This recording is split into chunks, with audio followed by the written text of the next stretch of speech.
rules her rise, where we speak bold truth and with sacred love. And so today's episode, this is episode 8, and we are talking about pivot points.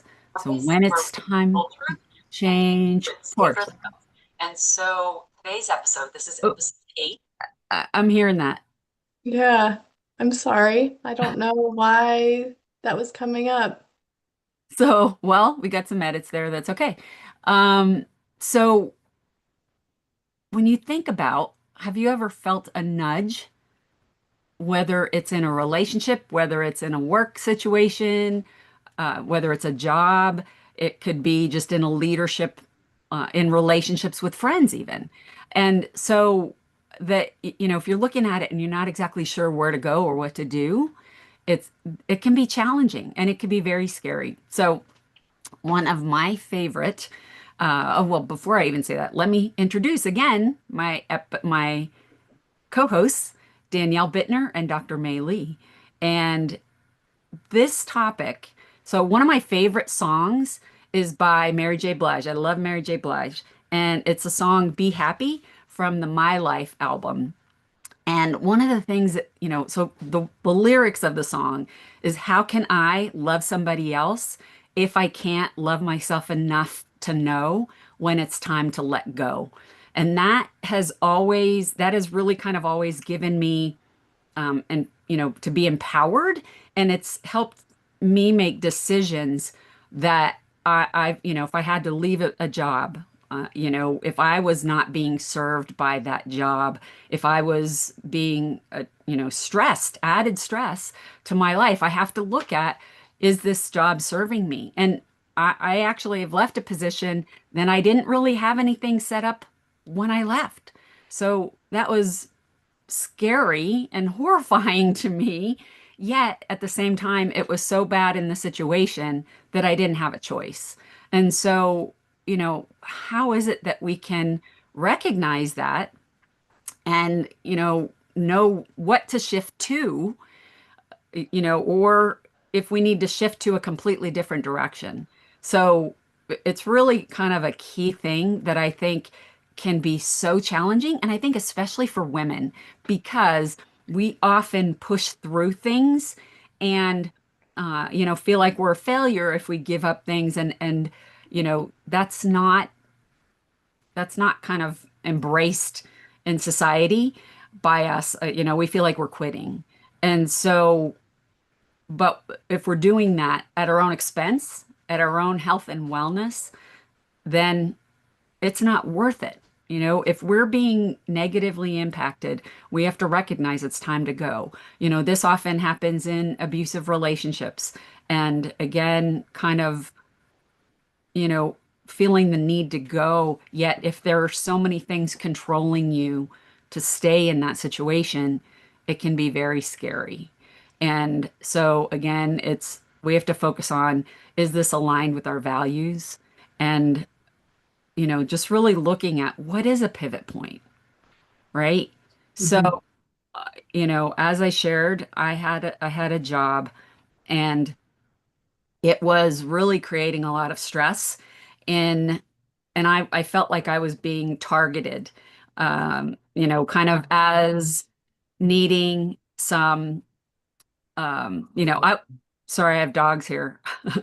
I was being targeted. Oh I love it whenever the dogs come to play. It's so good. my gosh, and they're like growling at each other because we have a visiting dog.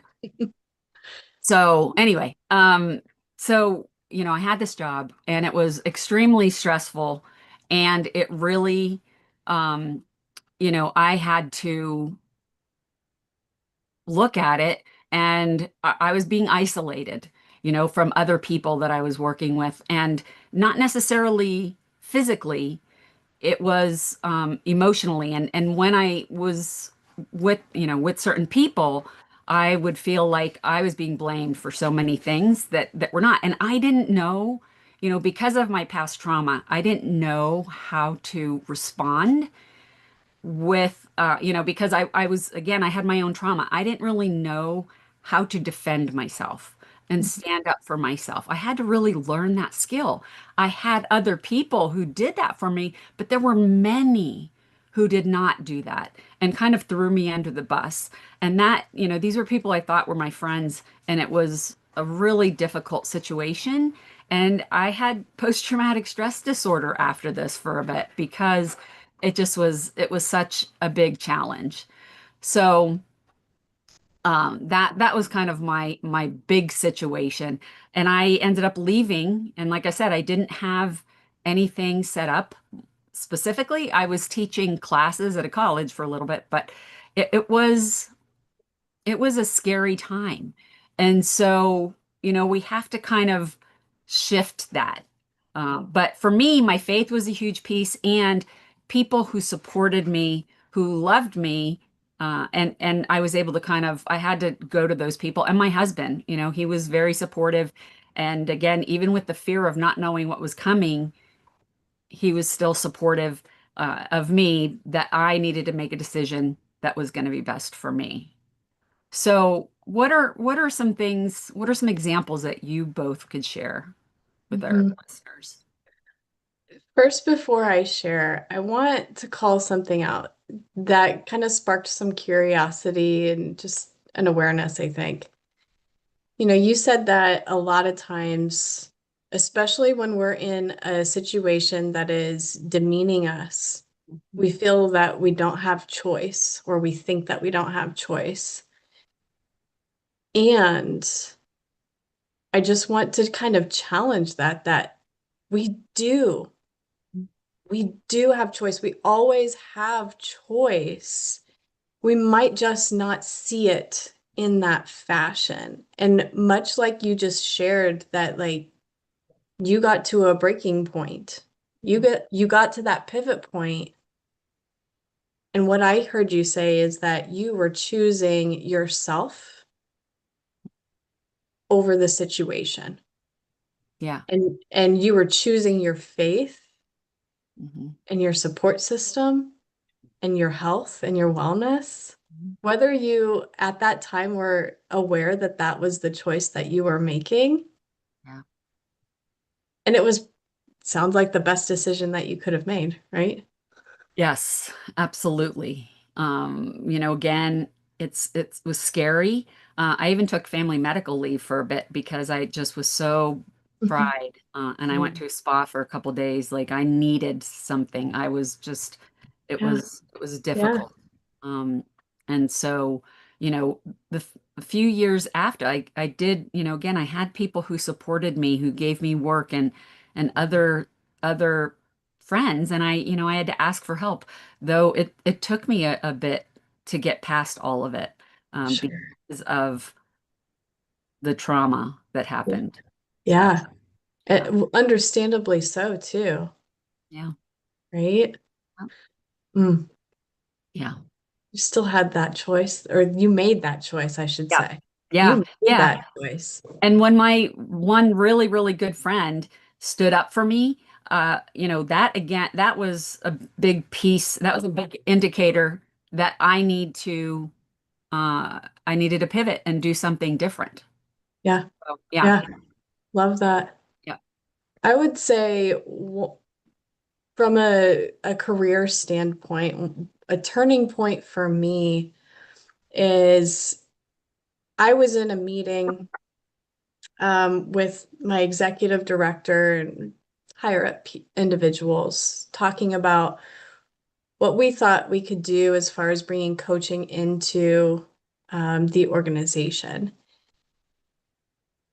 And in that meeting, the gentleman that I was in the meeting with made some pretty strong comments that for a coach to be taken seriously, they needed to have gray hair. They needed to have more than 10 years of leadership experience and more than 10 years of experience in the corporate world to do executive coaching. And the executive director looked at me and legitimately did an up down look, turned around, never gave me any more, like I was not even in the room after that. And that just infuriated me. Like I was just so hot after that because I felt the dismissal. And it was at that point where I realized I have given so much to this company and I have gone above and beyond. And those actions and being in integrity with myself were not being valued Mhm. and not being recognized. And I would never be seen as this other individual or as this or my gifts and my talents in coaching were never going to be recognized. Mm. And so that was my cue that I needed to pivot, that I needed to figure out what I needed for myself and give that to myself to be able to thrive. Yeah. And Yeah. so that's when I ended up really looking into how do I start my own business. Mm, And I got on that right away. yeah. And I think, one thing that you said really caught me is that you said it infuriated you. And that's a good thing. Again, I think a lot of times we immediately, I know for me, I went to myself, like, what did I do wrong? Like we analyze ourselves so much and take the blame, Mhm. yet that's not going to serve us or anyone else. Mhm. So it's, the fact that you said that, I think is powerful, and that you gave yourself permission to be infuriated for it to make a shift in what you were doing, Yeah. which, again, taking away from you being able to bless so many people with your gifts. And so that, I think that infuriated is really, I really appreciate you saying that, because that is a gift. And there's no shame in that. We have to make sure that we're looking at our, if we have anger, let's look at it and Mhm. make sure that what's it telling us? It's not emotions are emotions. They're not, we can't ignore them. And so Mhm. I think when you say that, you're recognizing the emotions that you had as something's going on, and I need to look at them. So I really appreciate you saying that. Yeah. Dr. Yeah. May, what are your Yeah. thoughts on Yeah, on on that same note, it's like so I'm I'm a recruiter, right? So I look at a lot of people's careers and resumes. So when you're making a career change, you need to be careful that whatever you didn't like about your last company, if you've outgrown something or the culture was not a good fit, don't jump right into another job just Mhm. because you need that desperately, because the same thing is likely to happen. And so in Danielle's case, it was a blessing, because if she had taken that job, Mhm. she would have been kept, the guy would have kept his whatever, his um, discouraging attitude, Yeah.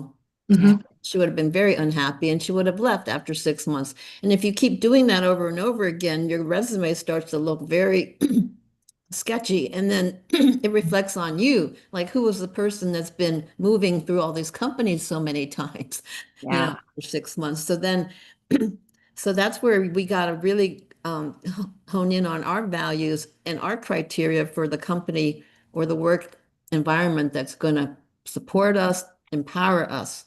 And Mhm. not all companies are the same. So you need to be careful who you're going to end up with. And if you get the door closed on you, that's not a failure, because you didn't belong there and they didn't appreciate you. And I've Right. seen people who get turned down at one company, but go to another one and it's even better and they're thriving there. Mm, Mhm. Yeah. Just remember that too. And yeah. then the third thing is also, I learned the other day was, if you're, if the, if you're not invited to, if you don't have a seat at that table, either create your own table or just open the door and walk in. Okay, Mhm. so that's a pretty bold thing, because I know when I was in corporate world, if I wasn't invited to the meeting, I was not going to show up there because they didn't want me there. Yeah. Mhm. But at what point do you need to get that boldness, that empower yourself to say, my career needs to move forward and I belong in that room. Mhm. That Yeah. takes a lot of Yeah. Takes a lot That is of courage. so powerful, May. Like I was thinking that. So you beautifully stated how it's not always just about leaving something, that Right, sometimes your pivot is within a job. You know, right, maybe it's your pivot is I need to speak to my boss that this is how I feel and this is what's going on, you right, know. And looking at your job description, talk to HR. You know, there are a variety of opportunities to get assistance within a job. Now, again, the dynamics may, don't expect that HR is going to fix everything for you. You have to, again, look at tools and look at tools that they offer and, reflect yourself. And I think, again, reflect on what it is. It always keeps coming back to the values. Like, what are your values? And is this aligning with my values? And if not, if you need to have a conversation with somebody, whoever the person is, and be curious. It's not just attacking them. It's being curious about this is how I'm feeling. What is it what's going on? Like, right. what is it that I'm not doing, or what is it that I'm missing? Whatever those things. And so I It, really appreciate that you shared that, May. it's Yeah, not only about, in the end, it's going to be you, your resume, your career, right? Yeah. If you keep blaming others, that company, this boss, whatever, in the end, it's going to be, why didn't you say something? Why didn't you take responsibility? Why didn't you find a mentor? Why didn't you open up a conversation? So I just want to remind people that we can keep blaming, but we also need to take on our own yeah. uh, Yeah. methods to strategies to empower ourselves and propel us forward. And the doors are not always going to open that easily, especially in this world, with, Yeah. yeah, And it's the same for our personal relationships too. When exactly. we start to notice that something is off or we're not feeling good about something, the more that we keep that in, we are not staying in alignment with our own values. We are Right, not having our own agency or giving ourselves that agency right. to fully show up in those relationships. Mhm. And how does that person know you're feeling resentful if you don't open up a dialogue, Yeah, Right. right? And it's fine to have conversations about these Right. things. It doesn't mean that it has to be a hard conversation No. or that it's going to be conflict. Or confrontational or blaming. It doesn't have to be. yeah, Right. exactly. I think one of the most important things that I've learned about uh, when I am going to pivot and kind of do some shifting within Mhm. my current job is that I write stuff down.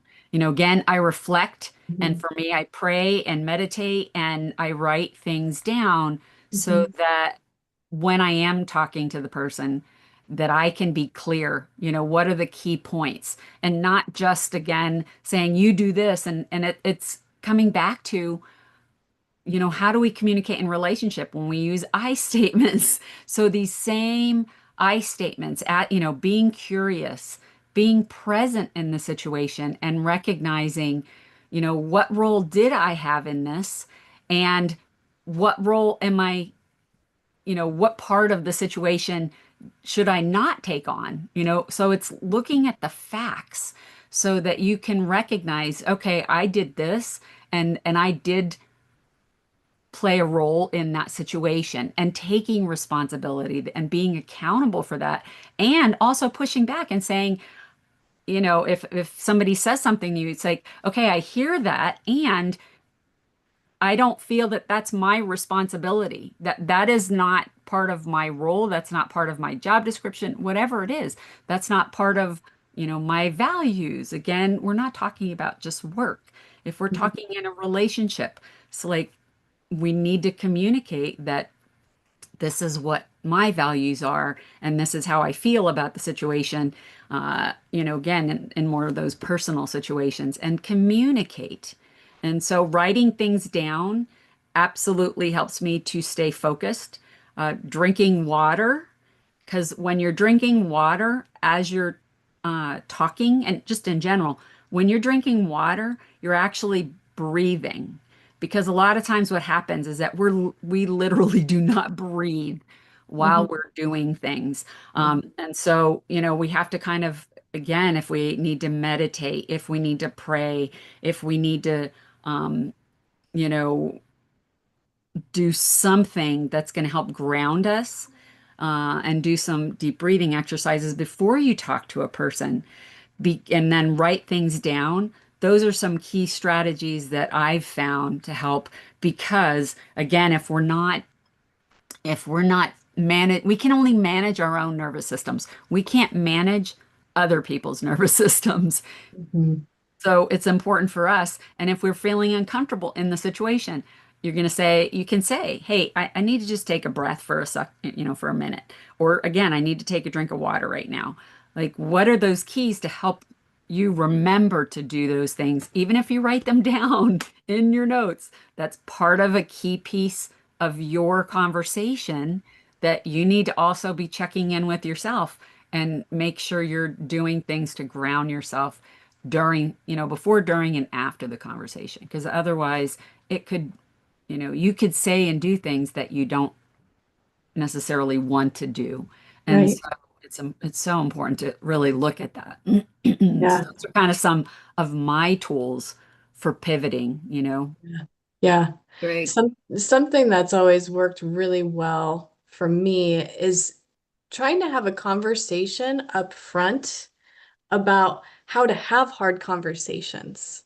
Or I would like to have a conversation that might feel a little heated or, has some tender moments. Can we have some time later on today, or being able to just like put that out there so that both parties, when they're coming into that conversation, are not already at a place where they're elevated or that they're bringing in some kind of stressor from earlier in the day or something that just happened. Mhm. Because again, going back to our central nervous system, if we are already flooded with cortisol, we're not going to be able to sit there and be present for another human. Right. Right. Just period. That's not going to happen. So we really need to check in with ourselves first, internally. Do I have the capacity to have this conversation from a place of groundedness, Mhm. or am I too flooded? Am Mhm. I too angry to be able Yeah. to speak kindly to another person? And am I going to get Triggered. ugly? Yeah. Yeah, am I going to get triggered? If Yeah. if we can't do that, then it's smart to be able to take a step back Yeah. because that's not going to hurt anything. Nothing has to be done right then and there. We It's kind of need like you that put a even pin in it. It's like, let's put a pin in this here. I want to come Mhm. back to it. I just can't have this conversation right now. So again, Yeah. And having don't, And it comes having back those to words. those boundaries too of like Yeah. this is how I operate at my best. And Mhm. this is how I want to be showing up. yeah. And so please respect that. And how do you show up at your best so that I can hold that space and that understanding for you? Yeah. Right. And Yeah. if you're already tired and exhausted and overworked, then give yourself that time off. Put that computer away at 8, 10 p.m. Don't keep trying to put in that extra hour because you're going to mess it up if you're that tired. Hmm. Next day, Yeah. you're going to be worse, right? So Dr. Ann knows she's learned how to take care of herself. Mhm. And that's what we need to remember. Don't be Hmm. Yeah. that martyr. Don't keep pushing that extra mile. Yeah. And people look at that as kind of, again, a badge of honor is Yeah, to push through, yet that's going to make you less effective at your work. you're going to mess up. You're going to burn And out, which again comes back to burnout. boundaries, which You're are, going to get resentful, and then then people are going to sense that, yeah. and you're going to be irritable, and they're like, "What did I do?" Yeah. Hmm. Yeah. And yeah, I work with teachers. Again, they are in crisis many times and they're very stressed. And I always check in with them like, "Hey, are you taking time for yourself this weekend? Make Hmm. sure you're doing that." And I'm always asking them because a lot of times they don't feel that they have that permission to do that, especially if you're a parent. Yeah, Again, and it's not just for yourself. it's if you're not taking care of yourself, to me, that is being selfish. Yet that's a shift because we often feel like, well, I'm putting everybody else's needs first. But actually, if you're not taking care of yourself, then you're being selfish because you're not going to be able to be present and be there for other people. It's putting our own oxygen mask on. Mhm. So it's so critical to do that before making pivots, in the middle of making, it's just a routine. It needs to be routine that we Yeah. are Yeah. regularly taking time to refresh ourselves. Yeah. And ideally I do, doing it throughout the day.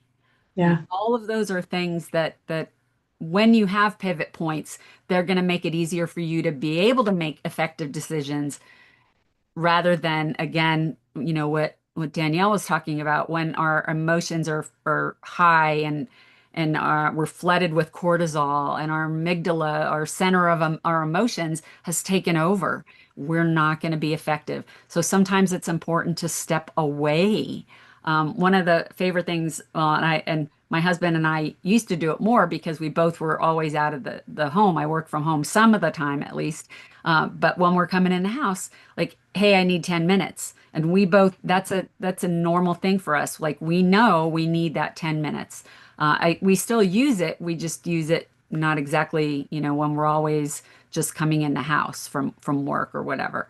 And so it's important to do that. Again, you want to make all of these things routine because if you just wait until you're already in crisis, Too it's not late. going to happen. Too And that's late. why having Huge. routines, having it on your calendar, having it, get notifications about it. Use apps like literally. So again, with ADHD, it's often easy to forget that. Eat lunch. Put lunch on your schedule and protect it. It's back to those boundaries, Yeah. It's so, so key. So, some key questions to ask before changing course that I think are really important are, what's no longer serving me? I mentioned that earlier. What Hmm. values do I need to honor right now?